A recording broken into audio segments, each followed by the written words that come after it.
Well, naturally, I think it's healthy for Israelis not to get involved in American politics. We want to stay bipartisan.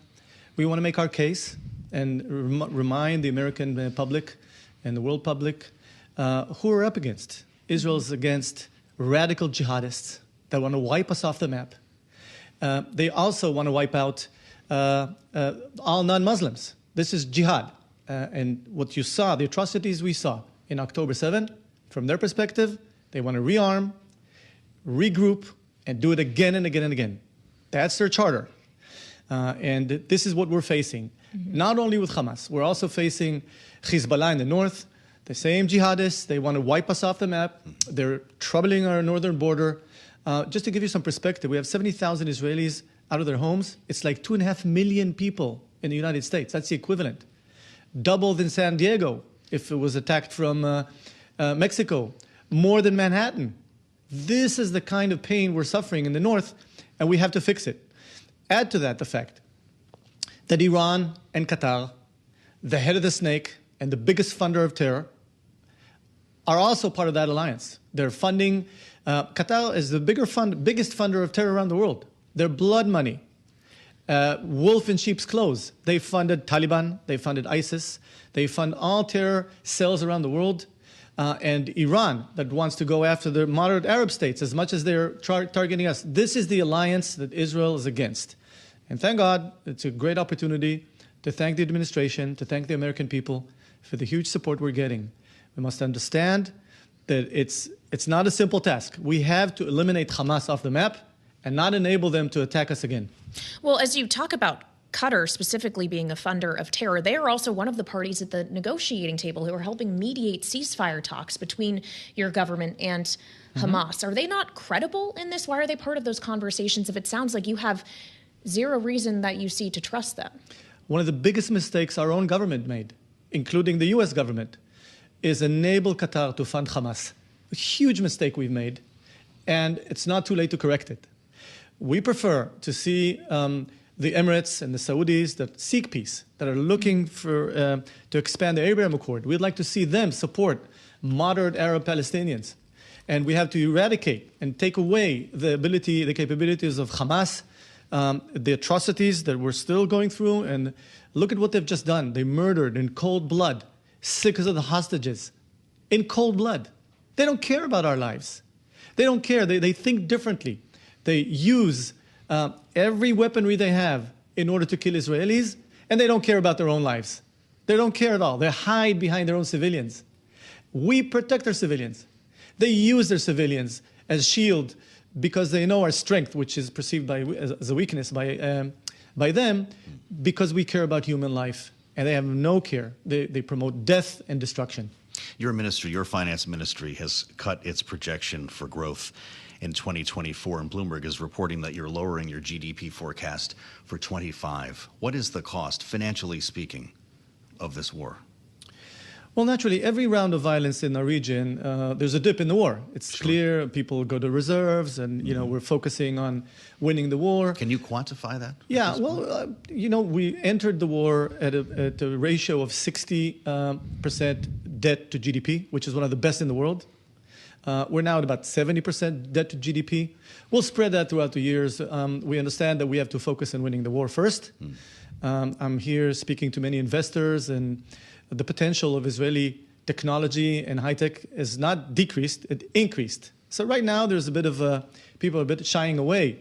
But as they're shying away right now, I know that the world is interested in great products. And we have great security product, healthcare, agro-tech, food tech, desert tech.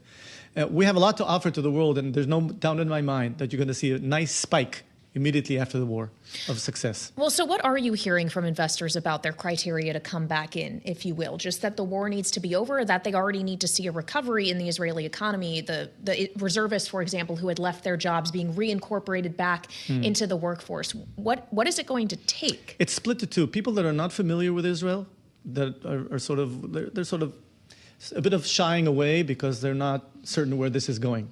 But a lot of Jews and people familiar with Israel see great opportunity right now because they understand that the strength of Israel's economy influences all Jews around the world. So you see, while some people are shying away, the others are getting more engaged and involved. And from my experience and coming from the tech world, I know that immediately after, you're going to see huge investment flow because we have great products, great entrepreneurs, great solutions to give to the world. And the world responds very favorably to great products, which that's why I'm very optimistic as to the future. Of course, this is an important part of the conversation here on Bloomberg, and it sounds like you're seeing across the valley to a greater opportunity. Before this all started, we were talking about the cusp of an important economic partnership with the Arab world.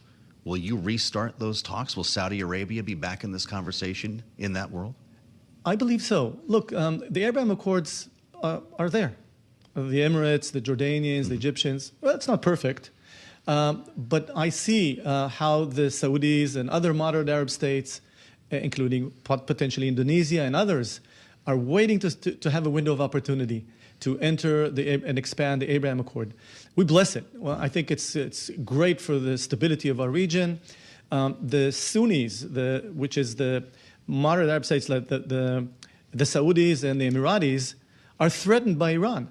Just the other day, about 2 weeks ago, Iran clearly stated that they are going after them. They're the biggest enemy for Iran. Iran wants to take over all the holy sites of the Islam and then go after Israel. And guess what? You're next in line. All the non-Muslims are in the same line for these radical jihadists. And so I think it's in our best interest. It's in their best interest. It's in America's best interest to align with the moderate Arab states. They write big checks. They're interested in collaboration and integrating with the West, and we're the gateway for that. Well, of course, as we consider the Middle East as a whole and the fact that we're seeing a presidential debate tonight between two candidates who will not, one of them will be president in January. It will not be President Biden, who has said one of the things he wants to accomplish before he leaves office is peace in the Middle East and a ceasefire deal. Does the Israeli government have confidence this is something that could happen within the current administration, or is this going to be something Donald Trump or Kamala Harris have to continue? We always wish for peace. And if there's a way, we will be there. Do you see a way right now? The challenge is, a ceasefire is very simple. The minute Hamas lays down its weaponry, releases the hostages, there's a ceasefire. Immediately. But as long as they keep those hostages, and as long as they again and again say that they want to eradicate Israel, and they want to do it again and again, we got to make sure, like what happened with the Nazis, okay? You didn't leave some of the Nazis to regroup at the tail end of the Second World War, those criminals. And these criminals, these psychopaths, we cannot enable them to continue ruling Gaza and to prepare for the next October 7 attack. So from our perspective, I wish it was, it's a strategic goal for Israel to have peace with its neighbors. We've demonstrated that with Egypt, 40 years peace, with Jordan, 25 years, now the Abraham Accord, a few years. We want to expand that with people that recognize the state of Israel. And when they don't recognize the state of Israel and they've committed those atrocities, we will not let them live after this round of violence. We only have about a minute left, Minister. What has been the economic impact, if any, of the recent strikes that we've seen? There was a call for a general strike recently. Can you see that borne out in the numbers? I'm proud of our democracy. It's a real democracy. Debate, people go out to the street. And by the way, sometimes on both sides of the aisle. And they have the right to go to a strike. Eventually, there's a price for democracy. Israel is willing to pay that price. We're proud of it. And being the only democracy in the Middle East, enabling people to succeed with human rights that no one around us has such human rights. And we're very, very proud of that. It's part of the price, and I'm proud of our democracy.